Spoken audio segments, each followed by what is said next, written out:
जय हिंद। आज हम लोग एक फिजिक्स का टॉपिक पढ़ेंगे। साइंस के इम्पोर्टेंट टॉपिक है और आपके आगामी एग्जाम्स में यहाँ से क्वेश्चंस बनते हैं।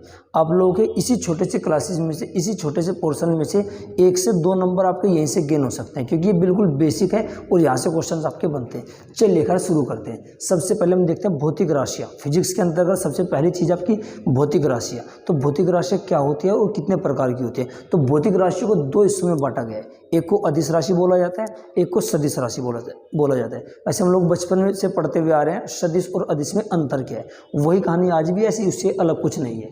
अदिश राशि वे राशि होती है जिनको व्यक्त करने के लिए केवल परिमाण की आवश्यकता होती है, दिशा की आवश्यकता नहीं होती। मतलब जैसे परिमाण की अगर हम लोग बात करें, जैसे आपका एक इसका उदाहरण है दूरी। तो दूरी, जैसे अगर दूरी को व्यक्त करना हो तो दूरी कितनी, जैसे मान लीजिए आपसे कहा गया 5 किलोमीटर की दूरी है, डिस्टेंस आपकी 5 किलोमीटर की है, तो इसमें आपकी दिशा की आवश्यकता नहीं होगी। सिर्फ और सिर्फ 5 किलोमीटर कहने से आपको दूरी का ज्ञान हो जाएगा, यानी कि केवल इसमें परिमाण की आवश्यकता पड़ी और आपकी दिशा की आवश्यकता नहीं पड़ी। तो वे भौतिक राशि जिनको व्यक्त करने के लिए केवल परिमाण की आवश्यकता होती है, दिशा की आवश्यकता नहीं होती, वे क्या कहलाती है? आपकी अदिश राशि कहलाती है। अब कौन कौन सी अदिश राशि है उसको समझिएगा। एक होता है जैसे दूरी, अदिश राशि है। चाल, शक्ति, ऊर्जा, लंबाई, क्षेत्रफल, आयतन और द्रव्यमान। इसके अलावा और देखें, घनत्व है, तापमान, कार्य, विद्युत धारा और दाब। ये कुल कुछ राशियां हैं जो आपकी अदिश राशि है। आपके एग्जाम्स में यहाँ से क्वेश्चन अच्छे खासे बनते हैं और कई बार यहाँ से सवाल पूछे गए हैं। कोई सी भी आपसे पूछ लेगा निम्न में से कौन सी अदिश राशि है, कौन सी सदिश राशि है। एक छोटे से एग्जाम से लेकर के और आपके पीसीएस तक एग्जाम्स में यहाँ से क्वेश्चन एक नंबर का आपका यहाँ से बन जाता है। इसके अलावा दूसरा सदिश राशि। सदिश राशि क्या होती है? वे भौतिक राशि है जिनको व्यक्त करने के लिए परिमाण के साथ साथ दिशा की भी आवश्यकता होती है, यानी कि डायरेक्शन और डिस्टेंस दोनों की आवश्यकता होती है। वे सदिश राशियां कहलाती है। अब ये कैसी है आपकी? जैसे एक आपका विस्थापन है, विस्थापन डिस्प्लेसमेंट, यानी कि डिस्प्लेसमेंट को व्यक्त करने के लिए हमें एक तो डिस्टेंस भी चाहिएगी, इसके साथ ही साथ विस्थापन एक निश्चित दिशा में होता है, यानी कि हमें डायरेक्शन भी चाहिए होती है। तो विस्थापन को नियुक्त करने विस्थापन को एक तरह से व्यक्त करने के लिए दिशा के साथ साथ परिमाण की भी आवश्यकता होती है, या परिमाण के साथ साथ दिशा की भी आवश्यकता होती है। तो ये सदिश राशि कहलाती है। अब सदिश राशि कौन कौन सी है? एक विस्थापन है, जैसे वेग है, बल है। बल वेग निश्चित दिशा में लगता है तो एक डायरेक्शन भी चाहिए होती है और डिस्टेंस भी हमें चाहिए। त्वरण है, भार है, विद्युत क्षेत्र है। इसके अलावा चुंबकीय क्षेत्र है, एक संवेग है। क्वेश्चन यहाँ से कई बार पूछा गया है संवेग का, आप लोग ध्यान रखना। विद्युत तीव्रता, विद्युत धारा, घनत्व, ये आपकी कुछ सदिश राशि है। तो अदिश राशि ये है और सदिश राशि ये है। आमतौर पर एक छोटा सा फैक्ट है, एक तथ्य याद करना पड़ता है।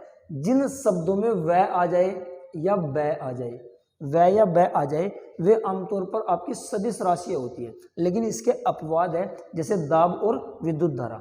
दाब और विद्युत धारा आपके अदिश राशि के उदाहरण है, बाकी जिनमें वह और वह आएगा वे सदिश राशि के उदाहरण है। आप कैसे याद करोगे, आपके ऊपर डिपेंड करता है, लेकिन आप लोगों के सामने ये लिखी हुई है, इनमें से आपके क्वेश्चन बन जाते हैं। इसके अलावा भौतिक आधार पर एक अन्य भौतिक राशियों का एक अन्य आधार पर भी वर्गीकरण किया जाता है। उसमें राशियां फिर 2 प्रकार की है। एक राशि होती है मूल राशियां, एक होते हैं व्युत्पन्न राशियां। मूल राशियां वे राशियां होती है, वे भौतिक राशियां जो किसी दूसरी राशियों पर निर्भर नहीं होती या अपने आप में स्वतंत्र होती है, मूल राशियां कहलाती है। जैसे इनकी संख्या 7 है, ये भी क्वेश्चन आपका कई बार आया हुआ है। मूल राशियों की संख्या कितनी है? 7 है। लंबाई है, द्रव्यमान है, समय है, विद्युत धारा, ताप, ज्योति तीव्रता और पदार्थ की मात्रा। व्युत्पन्न राशियां वे राशियां होती हैं जो मूल राशियों की सहायता से बनाई जाती है, ये इनकी सहायता से व्यक्त की जाती है, वे व्युत्पन्न राशि कहलाती है।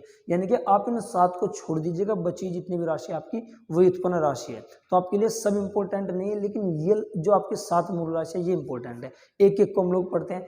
जैसे पहली मूल राशि है लंबाई। लंबाई का मात्रक मीटर, आप सभी को पता होगा। इसी प्रकार द्रव्यमान का मात्रक क्या है? किलोग्राम है। इसी प्रकार समय का मात्रक क्या है? सेकंड है। ये 3 तो नॉर्मल से आपको पता है, लेकिन चौथा जो विद्युत धारा, इससे क्वेश्चन आपका कई बार बना हुआ है। विद्युत धारा का मात्रक एम्पियर होता है। ताप का मात्रक केल्विन होता है, केल्विन का आप लोगों को याद रखना है, जो आपका मूल राशियों में।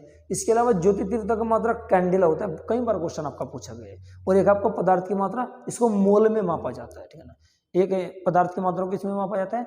मोल में मापा जाता है। तो ये 7 मूल राशियां और इनके 7 मूल मात्रक है। जो मूल राशियों से राशियां बनेगी वे व्युत्पन्न राशियां कहलाएगी, और जो मूल राशियों के मात्रक जो होते हैं, मूल मात्रक होते हैं, उनसे जो मात्रक बनेंगे वे व्युत्पन्न मात्रक कहलाते हैं। इसके अलावा दो मात्रक आपसे और पूछे जाते हैं, इनको हम बोलते हैं संपूरक मात्रक। अब ये संपूरक मात्रक क्या होती है, ठीक है ना, इनमें दो होते हैं, एक तो होता है रेडियन, एक होता है स्टेरेडियन। रेडियन के द्वारा समतल कोण मापा जाता है, समतल कोण को मापने के लिए रेडियन का प्रयोग, और ठोस या घन कोण को मापने के लिए स्टेरेडियन का प्रयोग किया जाता है। क्वेश्चन यहाँ से भी आपके बनते हैं। तो ये तो था हमारा राशियों के बारे में। इसके अलावा आगे हम लोग थोड़ा सा और देखते हैं, क्वेश्चन यहाँ से भी अच्छे खासे आपसे पूछे जाते हैं। एक होता है प्रकाश वर्ष, आप सभी जानते हैं प्रकाश वर्ष दूरी को मापने की इकाई है और एक बड़ी इकाई है, ठीक है ना, एक बड़ी इकाई है प्रकाश वर्ष। एक प्रकाश वर्ष का मतलब है एक वर्ष में प्रकाश के द्वारा चली गई दूरी, उसे हम लोग प्रकाश वर्ष कहते हैं। तो एक प्रकाश वर्ष बराबर होता है 9.46 गुना 10 की पावर 15 मीटर। एक प्रकाश वर्ष बराबर 9.46 गुना 10 की पावर 15 मीटर। अगर इसे किलोमीटर में कन्वर्ट करना है तो 9.46 गुना 10 की पावर 12 किलोमीटर। बस आप लोग जैसे भी क्वेश्चन आप लोग याद कर लेना, यहाँ से क्वेश्चन पूछे जाते हैं। इसके अलावा एक होता है पारसेक, प्रकाश वर्ष से भी बड़ी जो दूरी मापने की इकाई है वो कौन सी है, पारसेक। तो एक पारसेक बराबर 3.26 प्रकाश वर्ष यानी कि लाइट ईयर। तो पारसेक दूरी मापने की सबसे बड़ी इकाई है। एक पारसेक में 3.26 प्रकाश वर्ष होते हैं। इसके अलावा मैंने आपको बताया जो प्रकाश वर्ष है वो भी आपको दूरी को मापने की इकाई है, और एक प्रकाश वर्ष यानी कि एक लाइट ईयर बराबर 9.46 गुना 10 की पावर 15 मीटर होता है। इसके बाद दूरी मापने की सबसे छोटी इकाई होती है फर्मीमीटर, और एक फर्मीमीटर 10 की पावर -15 मीटर, बहुत छोटी यूनिट होती है। दूरी को मापने की सबसे बड़ी इकाई पारसेक, दूरी को मापने की सबसे छोटी इकाई फर्मीमीटर। मीटर में इसके साथ रिलेशन क्या है वो मैंने आपको बता दिया, एक फर्मीमीटर बराबर 10 की पावर -15 मीटर, ठीक है ना। इसके अलावा एक पारसेक बराबर 3.26 प्रकाश वर्ष होते हैं। आगे हम लोग चले बैरल। बैरल एक तरल पदार्थ को मापने की एक इकाई है, एक यूनिट है, एक तरह से मात्रक है। ये आपका बेलनाकार होता है, ये आयतन मापता है, और आमतौर पर इसमें जो कच्चा तेल होता है क्रूड ऑयल उसको मापा जाता है। तो तेल को मापने की एक इकाई बैरल है, और एक बैरल बराबर 159 लीटर। तो आप लोग क्वेश्चन ध्यान रखना, यहाँ से क्वेश्चन आपका कई बार आया हुआ है। बैरल तेल को मापने की इकाई है, 159 लीटर एक बैरल में होते हैं। इसके अलावा डॉब्सन, डॉब्सन आप सभी को पता होगा, वैसे डॉब्सन को मोटे मोटे तौर पर कहा जाए तो ओजोन को मापने की इकाई है, लेकिन ये कहा जाता है डॉब्सन के बारे में कि हमारे वायुमंडल में ऊर्ध्वाधर स्तंभ में स्थित किसी भी गैस की मोटाई मापने के लिए इसका प्रयोग किया जाता है। चूंकि सबसे इंपॉर्टेंट एक तरह से ओजोन गैस है, तो ओजोन की परत जो मापी जाती है डॉब्सन में मापी जाती है। तो मैं कह सकता हूँ O3 को मापा जाता है, और O3 का मतलब क्या है, ओजोन। आई होप आपको ये समझ में आ रहा होगा, ठीक है। तो डॉब्सन से क्या होता है, ओजोन की मोटाई को मापते हैं, ठीक है ना। इसके अलावा एक होता है क्यू शेप, क्वेश्चन इसका कई बार बना हुआ है। तो द्रव का बहाव यानी कि जो लिक्विड है पानी का जो बहाव है उसका क्यू शेप में मापा जाता है। आमतौर पर यह क्वेश्चन है कि नदियों के बहाव को किसके द्वारा मापा जाता है, तो क्यू शेप के द्वारा मापा जाता है। तो द्रव का बहाव क्यू शेप के द्वारा। एक होता है बार, बार में हम क्या मापते हैं, दबाव, आपका दाब को हम लोग बार में मापते हैं, ठीक है ना। तो यहाँ से भी क्वेश्चन आपका बनते हैं। एक जूल होता है, नॉर्मल से आपका ऊष्मा व कार्य दोनों का मात्रक आपका जूल है। ऊष्मा को और कार्य को दोनों को किस में मापा जाता है, जूल में। एक थर्म होता है, क्वेश्चन इससे कभी कभार बन जाता है, थर्म का मात्रक क्या आपका ऊष्मा है। इसके अलावा आप लोग देखें कूलाम, कूलाम किसका मात्रक है, ये विद्युत आवेश, ठीक है, विद्युत आवेश आपका, हाँ जी, कूलाम का मात्रक विद्युत आवेश है, ठीक है। इसके अलावा हम लोग देखें वोल्ट का मात्रक विभवांतर होता है, ठीक है। इसके अलावा ओम का मात्रक आपका प्रतिरोध होता है, और इसके अलावा वाट का मात्रक आपका शक्ति। सॉरी ये उल्टे लिखे हुए हैं, शक्ति का मात्रक वाट है, और आपका ओम का प्रतिरोध का मात्रक आपका ओम होता है, और विभवांतर का मात्रक आपका वोल्ट होता है। विद्युत आवेश का मात्रक आपका कूलाम होता है। सॉरी ये गलती से लिखे हुए हैं। चलिए खैर आगे हम लोग देखते हैं। एक आपका हॉर्स पावर या हॉर्स पावर, हॉर्स पावर इससे भी क्वेश्चन आपका बनता है, ये अश्व शक्ति है। एक हॉर्स पावर बराबर होता है 746 वाट के होता है। आप लोग इसको भी ध्यान रखना, क्वेश्चन आपसे बनता है, शक्ति का ये मात्रक होता है। इसके अलावा एक होता है मैक, मैक एक संख्या है जो एक गति से संबंधित है।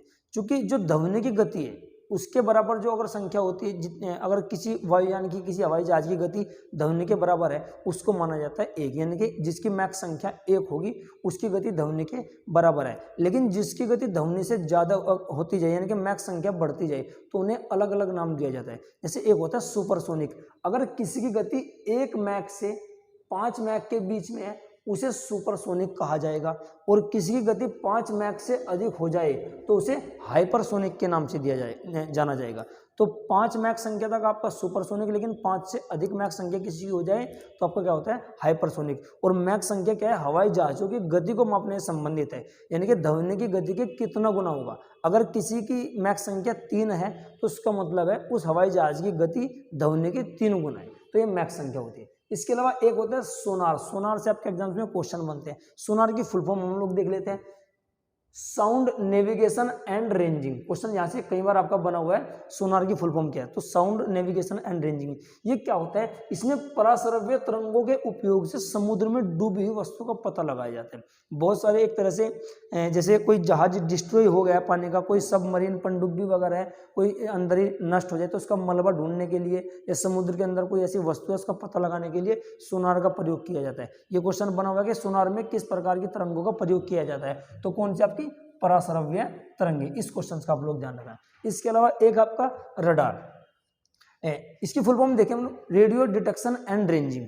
रेडियो डिटेक्शन एंड रेंजिंग, इसको रडार बोला जाता है, यानी कि सूक्ष्म तरंगों के उपयोग से किसी वस्तु का पता लगाया जाता है। मोटे मोटे तौर पर हम लोग कहे हवाई जहाजों का, इसमें हवाई जहाजों में इसका प्रयोग किया जाता है, या हम लोग देखें तो जैसे बहुत सारी हमारी मिसाइल है, बैलिस्टिक मिसाइल है, क्रूज मिसाइल है, उन सब में रडार का प्रयोग किया जाता है। तो इसमें क्या है, सूक्ष्म तरंगों के उपयोग से, तरंगे कौन सी, सूक्ष्म वाली, इनके उपयोग से किसी वस्तु का पता लगाया जाता है। जैसे कोई मिसाइल रडार की पकड़ में आ जाती है तो ये हवाई जहाजों वगैरह के संपर्क में, हवाई जहाजों में इसका प्रयोग किया जाता है। इसके अलावा एक होता है रिएक्टर स्केल। रिक्टर स्केल या रिएक्टर स्केल, इससे भूकंपीय तरंगों की तीव्रता मापी जाती है। जैसे भूकंप आपका आया तो उसकी तीव्रता मापी जाती है रिएक्टर स्केल में। एक सिस्मोग्राफ भी है, सिस्मोग्राफ का संबंध भी आपका भूकंप को ही मापने से। इसके अलावा एक होता है बैरोमीटर। क्वेश्चन इससे भी आपके कई बार बने हुए हैं। बैरोमीटर वायुमंडलीय दाब को मापने का एक इकाई है, इसमें वायुमंडलीय दाब को जिसमें मापा जाता है उसका नाम बैरोमीटर है।